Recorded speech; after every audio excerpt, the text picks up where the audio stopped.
All right, everybody, welcome back to another edition of the Fatboyz Dynasty podcast, hosted by the Fantasyholics Podcast Network. Once again, coming at you live from the YouTube channel. I'm Bo, here with Brant.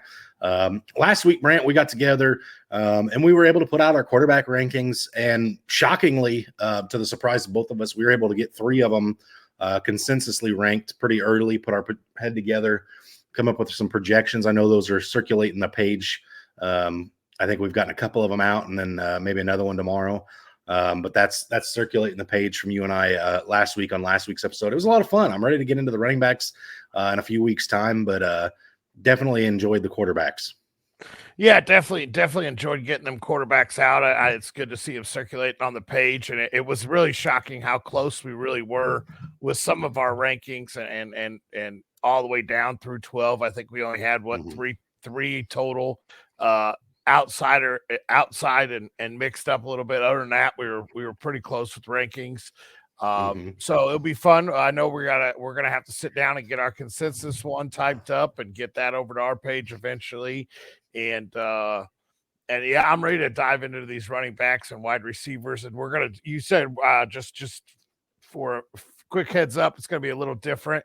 I believe you said you're gonna take a few conferences. I'm going to take a few divisions, and we're going to divvy them up, and we're going to get our consensus one out rather than our top one. So that will be our consensus show coming up, hopefully. Yeah, so we'll definitely get that done. Shouldn't take us too long with us splitting it up a little bit. The only thing we may have to do is if you and I want to butt heads on a couple of them, we may have to do a couple independent to check each other potentially, but definitely looking forward to that. I'm looking forward to today's episode, Brant. We're going to go through some dynasty buys, some guys that we're excited for in dynasty leagues. Coming at you next week with a dynasty sells episode. I want to say this now at the beginning of the show, and then I'll bring it up again towards the end. Next week's going to look a little different for the Fatboyz. This half of the Fatboyz will be going down water slides at the Wisconsin Dells. Hopefully. Well, I was going to say, hopefully the resort has really good insurance because they may have to do some repairs and things. But, we'll see. National Geographic may get called beached whale. Never seen it before at a Wisconsin Dells water park. But here we go. We're going to put that to the test. So anyway, I won't be near my computer next Monday. So we're going to try to put one out this Saturday. So that'll be our sales episode that we do this Saturday. So be looking forward to that. Again, we'll hit that again at the end of the show, but just wanted you guys to all be aware of that. Absolutely. All right, Brant, you ready to put the bib on and let's get after it? That sounds good. Let's eat.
I always love when I see you coming in on the corner of the screen with your high kick, Brant. I get a chuckle every time I see that picture come across.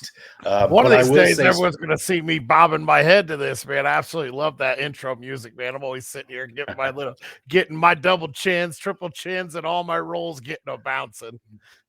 So this is a buy episode, Brant, but I do not buy the fact that you could get your leg that high. I just don't think it's happening. Well, maybe one day I'll test it on this. Your pants and gravity would say no, sir. All right, so let's get into these buys, Brant. Obviously, we talked a little bit about them, but I think we're kind of in agreement with each other on these guys being buys. So it'll be interesting to see. I'm going to kick us off here real quick. I'm going to start with a 23-year-old running back out of the way of Cam Akers. Had some injury issues. Obviously, he's only played in 28 games over his 3-year career. But let's be honest, the Los Angeles Rams were an absolute dumpster fire of a team last year. If Stafford and Kupp find a way to be healthy, there's no way the Rams can be that bad again, which should help Cam Akers a little bit. In 15 games played last year, he had 188 carries, 786 yards, 7 touchdowns to go along with 13 receptions and 117 yards. Now, if you remember right, Brant, he didn't really have too big of a role to start the season. He got going towards the end of it. There was that whole talk about him being cut for a little while, and Sean McVay just was like, no, I can't let this player go. They went and had a meeting. They were able to put their heads together, came back, and he looked great that second half of the season. Matter of fact, that last 4 weeks of the season, I think he was like top 10 running back finishes those weeks overall. So, if he's able to put that together, and I know we've heard for years, year after year since he's came into the league from Florida State, that he's going to break out. He's going to be the guy in LA. And we're still really waiting on it, but it's going to be this year. It's never going to happen. And right now, Brent, I still think he's cheap enough based on his injury history and the, I guess, lack of elite production that he's put up. So let me ask you here, Brant, because this is a very fair, comparable trade. Tell me which side of this trade you'd rather have: Cam Akers, all right, or Mike Evans and Tank Bigsby in a dynasty. I'm taking the Cam Akers side. He's still young.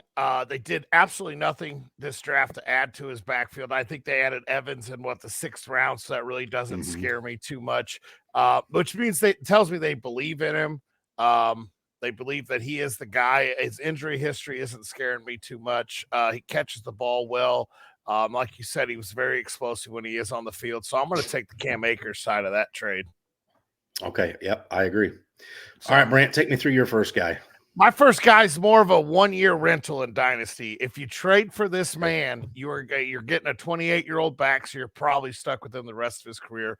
Another one that has injury history, but the team did nothing to add to competition in his backfield. And that's James Conner, and he's so cheap because of his injury history. You're going out and you're getting a guy that's had, 1, 2, 3 years already. He's been in the RB2 range in PPR. Last year he finished number 19 in PPR. He had 183 rushes for 782 yards, 7 touchdowns in 13 games in Arizona. Well, he's coming out. Kyler Murray's going to miss some time. They got rid of Hopkins. What they have nothing behind him in the backfield. The focal point of that offense rushing game to start the season is going to be James Conner. And a lot of people are shying away from him. I think it's Keontae Ingram is the only thing sitting there behind him that really might take away. But this is another guy, he was targeted 58 times last year as well. And there's talks that it may be an undrafted rookie starting the season or Colt McCoy. Well, that's a lot of dump down routes to James Conner. So as long as he stays healthy, this man's going to produce at an RB3, RB2 level. And for as cheap as you could probably get him out there, I mean, some of the names in the trade calculator that are roughly around him is you can go give up Stafford for him in a super flex. Well, that's an old QB if you're sitting with Stafford on the bench. A late second round pick in this draft is another thing that's sitting there right around his range. Well, there's not a whole lot that intrigues me in this draft in the late second round. So if I'm a competing team and I'm sitting there and I just coming off a championship year, this is a guy that I'm a competing year. This is a guy that I'm going after to rent. So let me ask you this one of the trades that I mapped out with this one here was James Conner, or do you want Elijah Mitchell in a 4th? Was that Elijah Moore in a 4th? Mitchell. Oh, Elijah Mitchell. Okay. So would I rather have a starting running back, even if it's just for a 1-year rental potentially, or a guy who's never going to start over CMC? Man, that 4th round pick is just, that's a needle mover too, because the talent in the 4th round's super great. If you're not happy with it in 2nd, come back for the 4th. It's going to be even better, right? Yeah. No, obviously I'm going to take the starting production, even if it may be for half of a season, or however long it may be, where I'm getting through bye weeks. being able to use him. I'm going to take the James Conner side on that deal. Listen, you could bump it up to a 3rd round draft pick. And I still don't think I consider that trade on the other end of it. I'd much rather be on the James Conner side. Now, the one difference to that is, Brant, if I'm in a complete rebuild and I'm not contending, then obviously you don't want James Conner. You're not even listening to this segment of the podcast because he doesn't make sense for your team. If I'm rebuilding and I have Conner on my team, I'm trying to go after a 2nd round pick to go get that younger guy to help my rebuild. Or anything else that maybe I know another name around the rough trade value there was Gabe Davis. So another young guy, but you're still not sure what it's worth. But I mean, those are the type of names that were around there. And like I said, if I'm in a rebuild, I'm shipping him for a 2nd round. But if I'm contending, I'm shipping my later round picks for this guy because I think he sits in the RB2 category by the end of the year.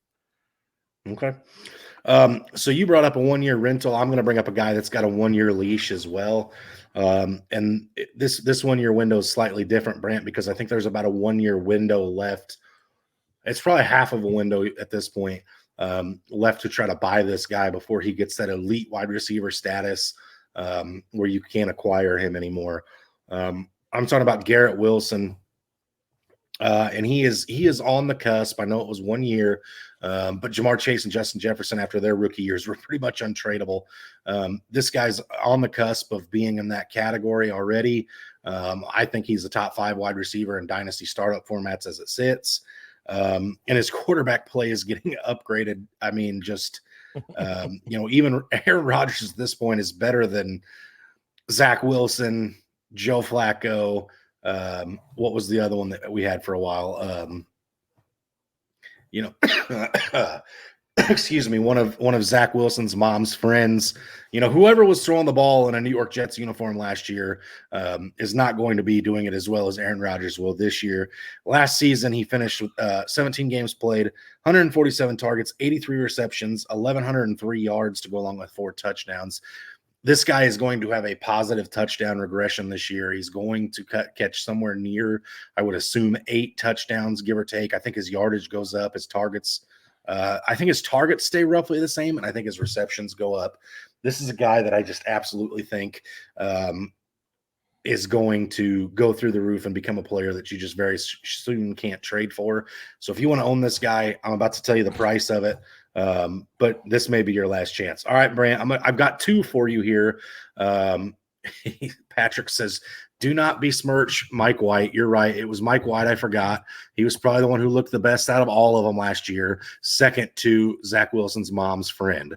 But nonetheless, so Brant, I got 2 because I think one of these is going to be really hard for you not to take the other side on.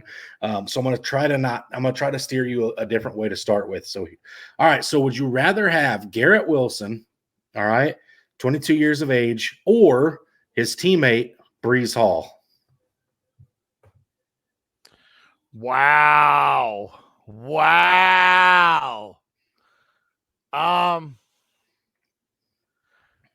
We're in a wide receiver era now. We're in that time where the wide receivers are scoring more points. I think I'm going to stick it out with Garrett Wilson.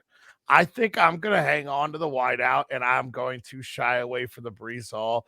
Give me Garrett Wilson. I think you have better longer health, and longer time with your wideouts. Give me Garrett Wilson in that one. Yeah, one of these 2 players is not coming off of a season-ending knee injury either. Right. I kind of thought that one would be close for you. This is the one that I think is going to be really close, and I think I know where you're going here. So, would you rather have Garrett Wilson or Kenneth Walker and Calvin Ridley?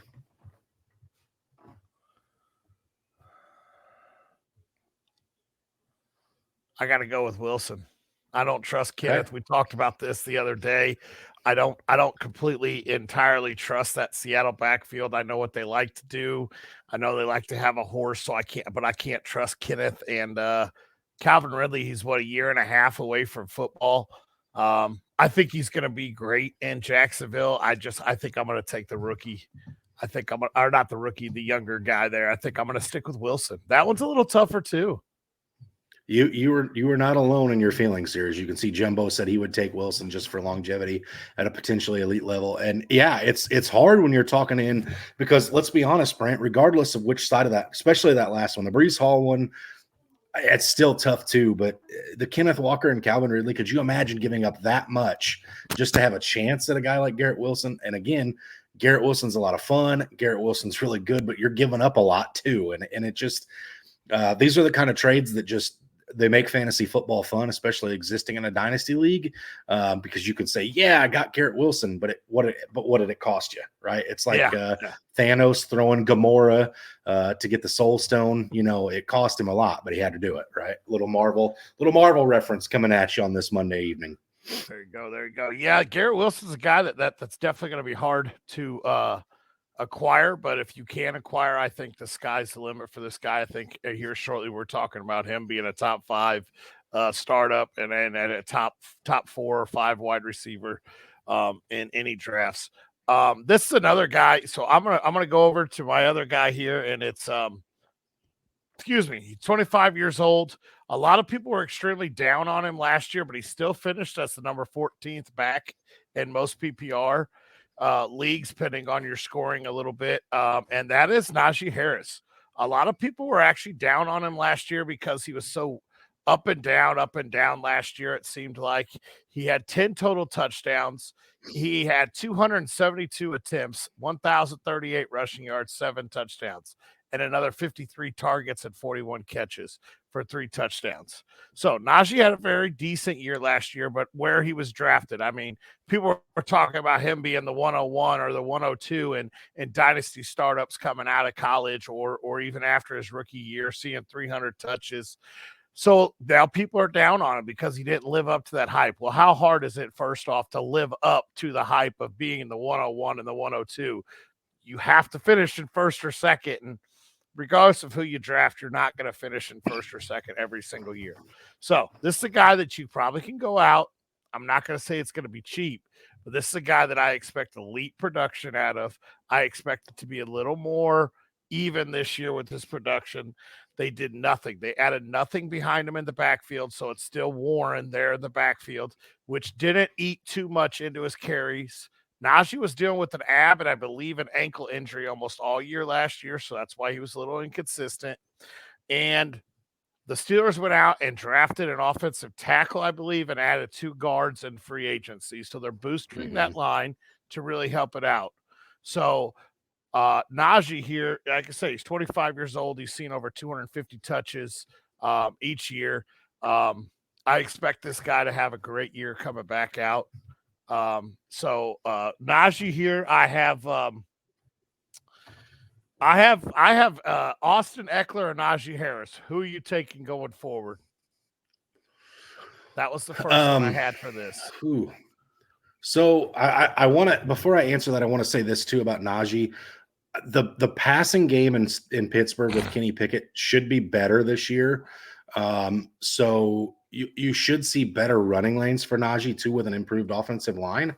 Oh man, Eckler is one of those dudes that could finish as RB1 every year. I'm still going to lean Najee just because of age at this point, just because he's going to be more of a focal point in his team's offense. Whereas with, the Chargers, it could be a Keenan Allen game. It could be a Mike Williams game. It could be a Quentin Johnston game. But more often than not in Pittsburgh, you're still going to see it be a Najee game. I think the volume's there. I don't know if the production will be as good on the volume, but I'd take Najee over Eckler just in the slightest nod at this point. Yeah, I'm in the same boat there. I'm taking the 3 years younger, or 3 years younger there, and knowing that the volume should be consistent. We know that Pittsburgh loves to pound that ball, so I'm going to take Najee. So the big one here was Dalvin Cook or mid or a second round draft pick. I didn't have mid. I just wrote second. I'm going to say early second round. So Cook and a second round pick or Najee Harris. It's a second round of this year.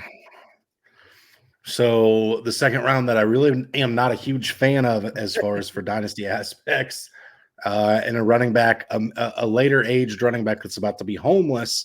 as far as NFL teams project. Let me go ahead and get Najee on that one too. Yeah. I bring that one up just because Cook did finish, inside the top 10. What was it, the last 2 or 3 years? If he stays in Minnesota, which I'm not expecting him to, odds are he's going to still see that production. And wherever he ends up, there's a good chance that he does see the production. But yeah, I think I'm leaning Najee. I have big hopes for Najee. I think Najee really bounces back this year and finishes inside the top 5 this year. I'm anxious to actually do my projections on Najee. That's the one I'm really looking forward to doing. Yeah, I'm definitely, as a Najee owner, looking for him to have a huge bounce back. Definitely a guy I believe in to come out and still be a top 10 running back. So we'll see what it takes to get him there this year. All right, Brant, I came at you with a big bopper in my last one. I'm coming at you with a tiny bopper in this one. All right, this is one that doesn't move the needle a whole lot. It's kind of a future investment. This cat is the same age as Garrett Wilson, but has a year more experience under his belt. This is Rondale Moore from the Arizona Cardinals. Only played 8 games last year, so he missed some time due to injury. Obviously going to be starting this year without Kyler Murray, who projects to come back about some way through the midway point of the season.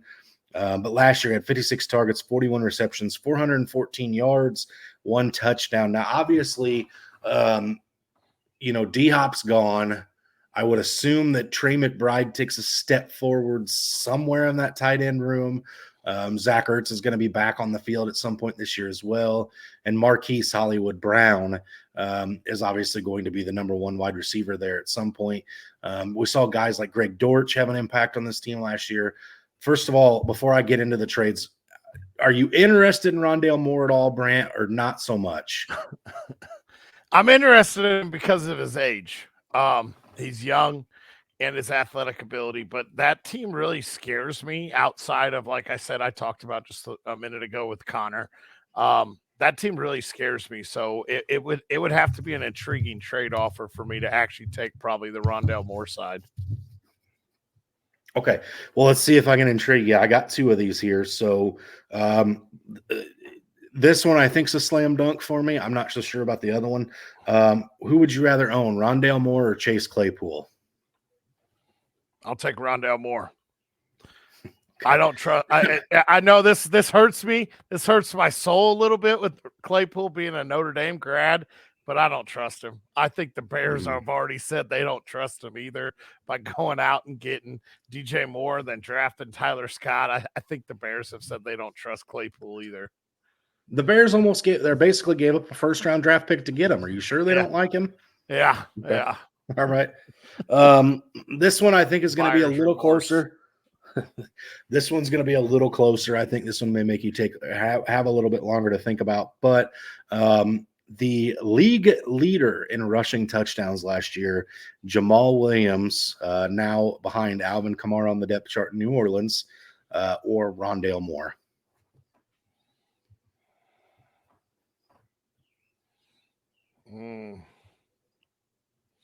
Dynasty aspects, I think I lean Rondale there. I just don't know about how much more Jamal has, and I don't see I know we talked about this a little while back when we talked about our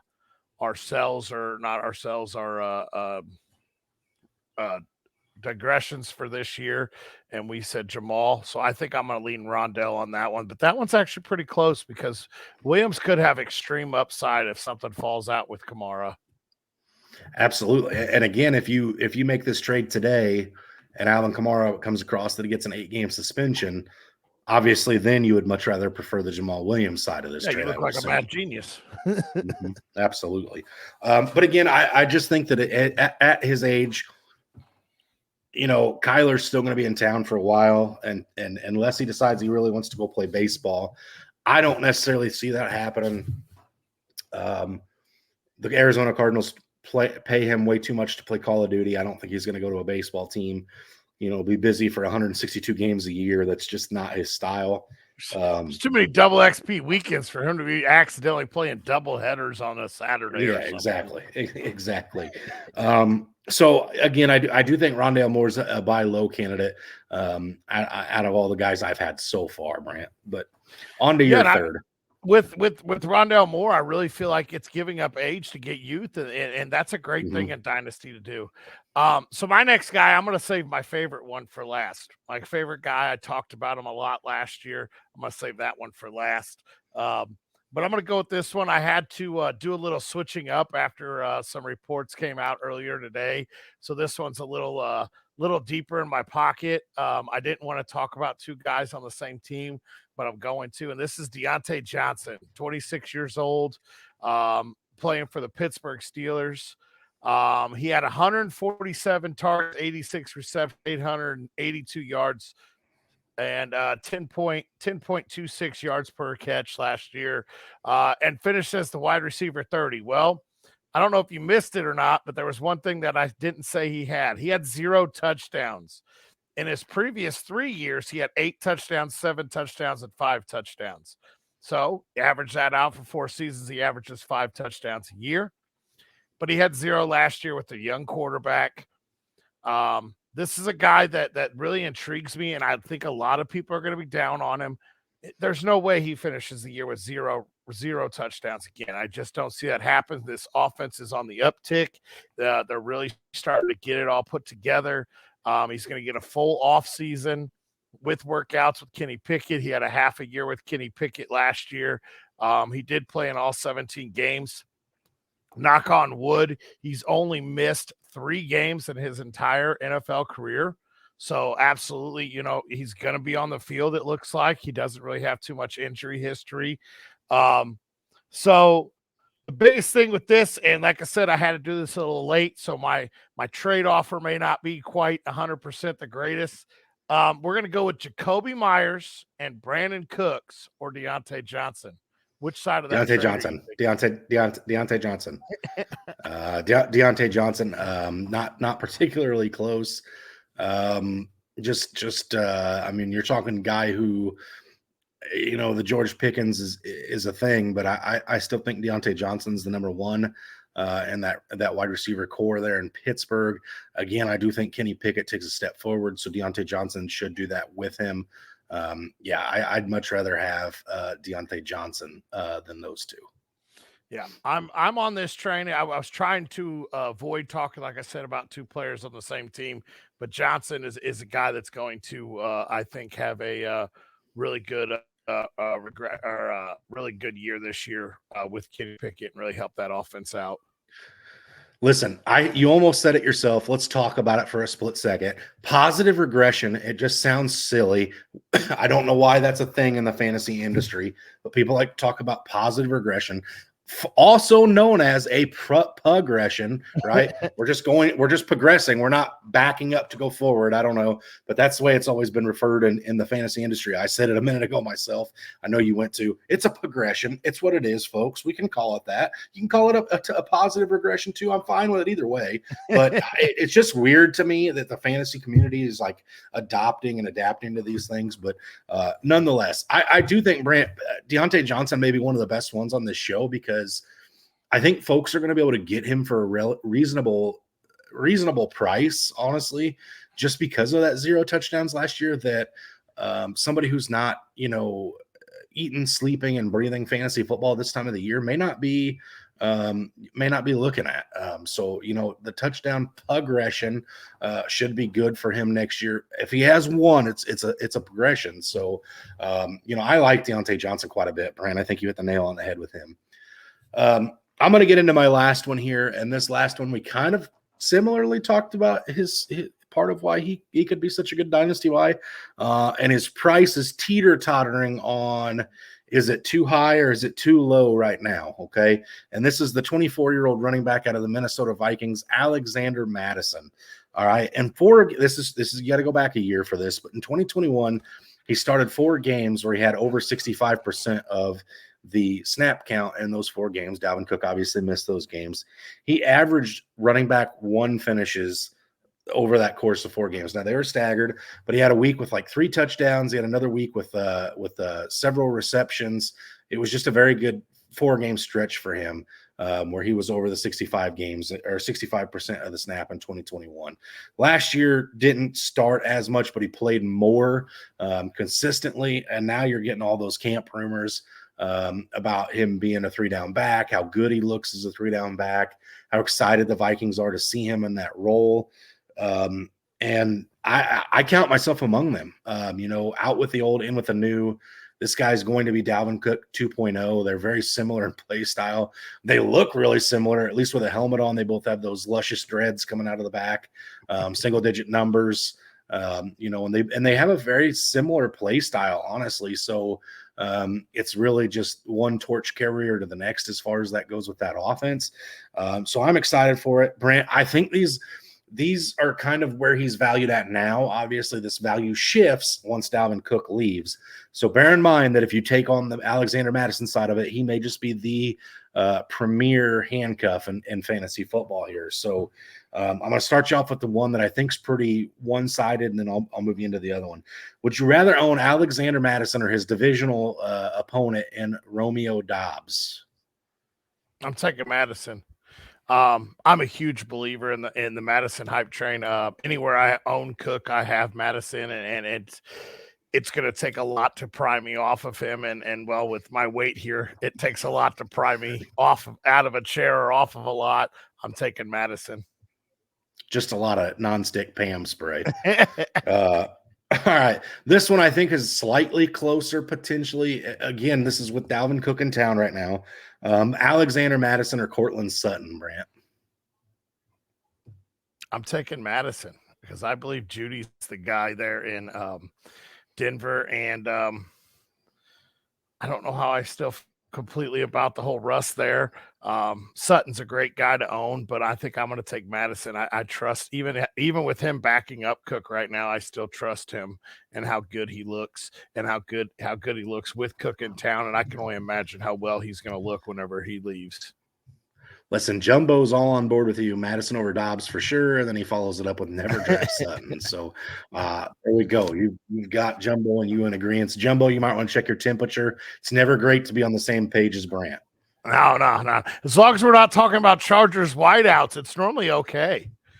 Very true. Never start the wide receiver for the Chargers that Brant says on Sundays. Those are things we don't do. Yeah. Oh, I might have to get a shirt or a sign to hold up. Don't really start this guy. So my last guy here is a guy that I was all in on, and I'm still all in on him. I absolutely loved him last year coming into the draft. Asthma thing may have played a little part in it. Being a little overweight going into training camp his rookie year. This is the wide receiver out of Arkansas, plays for the Tennessee Titans, 23 years old. And that's Treylon Burks. I absolutely love this. He's getting an upgrade at quarterback eventually, I assume, this season. His running back there, they can't lean on Derrick Henry forever. They're going to have to put the ball up in the air a little bit more, I think. Defensive side, they're getting older. They're not stopping anyone as much anymore. That division is doing nothing but getting better, kind of. You got the Colts who got an upgrade at quarterback, and they already had a top line, a young running back. So their offense is on the upswing. We have talked about it so many times on how much we believe in Jacksonville. So food is fun. Hang on. Don't sidetrack me, Patrick, here. Don't we talk about food sidetracking me here. So, but Treylon Burks is one of my favorite guys. I drafted him in a couple of our leagues last year, and I'm not coming off him for anything. So right now, do you take a late first-round draft pick in this year's draft or Treylon Burks? That's my first offer there. Oh man, I wish you'd have put names with this, because if it's Dalton Kincaid, if I can get Dalton Kincaid in the back half of the first, that would. I didn't want to put a name. That's why, because if I put a rookie, it's like, oh, but so I was like, I'm just going to use draft pick. So the pick could be Dalton Kincaid, or it could be, Quentin Johnston or Zay Flowers, who I'm not nearly as high on, or potentially Michael Mayer or Zach Charbonnet. So do you take the risk, or do you hold on to the guy you believe, or a guy that you might believe is on the uptick? Well, Brant, first of all, let me say I own multiple shares of Treylon Burks as well at this point. So I am a believer. You were on him way sooner than I was. Maybe you didn't know his name in college. 2 years prior to the draft. Couldn't remember it. You couldn't remember his name, but that's no shocker with you. But yeah, I think Burks, again, at some point that offense has got to pass. Like you said, Patrick is hoping not too much when they play the Colts, but they're going to have to pass at some point. And I'd prefer to have Burks over the unknown. Again, if I knew it was Dalton Kincaid, I'd be damn tempted by that one. But I think not knowing that or not being able to guarantee Dalton Kincaid late in the first, I think I'd obviously stay with Treylon Burks. Yep, I'm staying with Burks. I like him better than almost every receiver in this class, but maybe two of them. And it may just be, a homer feel on why I like him so much less than JSN. But I love JSN now that he's a Seahawk. You can't hate me on that one. Fantasy wise, still not completely sold on it. But yeah, I'm taking Burks on that one. So here's mine. This one's mine. Do you take Old Reliable? And I do say Old Reliable. He's had over 1,000 yards the last few years. And Tyler Lockett and a draft pick in 2025. Because you know how good that second-round draft pick in 2025. We've already looked into this class. So we know that the class in 2025 is going to be a little bit better than 2024. 2024. Not 5. Okay. I don't know why I said 5. But yeah, 2024 second. We've looked into this draft class a little bit, so we do have a little more insight.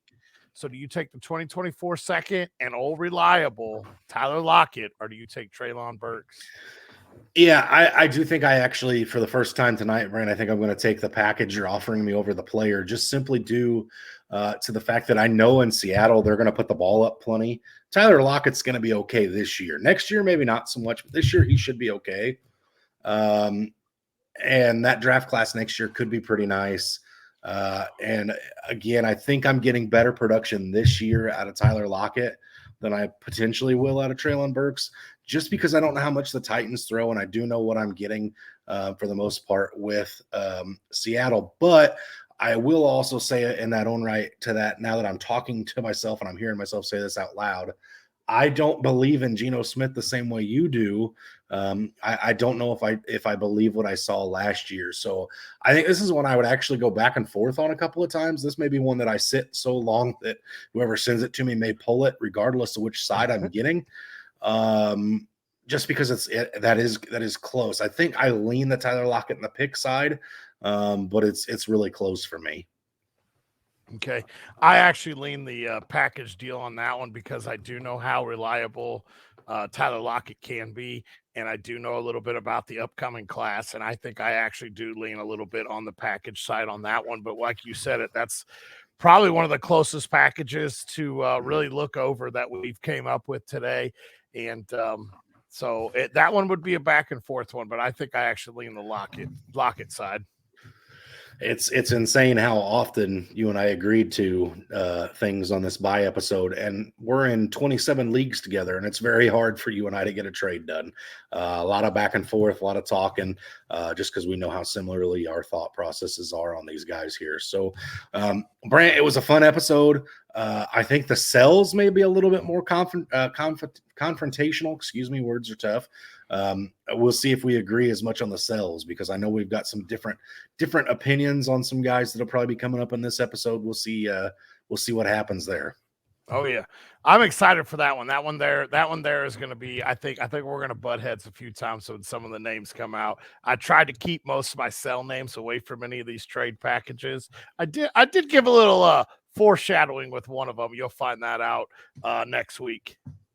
Or Saturday. Saturday. Yep. Jumbo just asked it. I was going to bring it up here in a few minutes. What time Saturday? So it'll probably be similar time-wise. Brant and I both have pools. We've talked about how tan fat looks better than pale fat. It'll depend on what we have going on, but usually red fat. I had to blend the shirt with the face. We were outside all day yesterday for a Dynasty startup draft, but no, we will try to do somewhere in the evening. I assume Saturday. We will see, but sometime in the evening would be my guess is when this gets put out Saturday. That will be our sell episode. Should be another short one like this. Absolutely. We're going to shoot for later in the evening. I do work until 3, so I can guarantee it will be after 4 o'clock at least. I'm on vacation. No work for this guy. Yeah, I just had that a few weeks ago. All right. So, Brant, if you want to start us off with the As always, stay hungry and stay fat, my friends.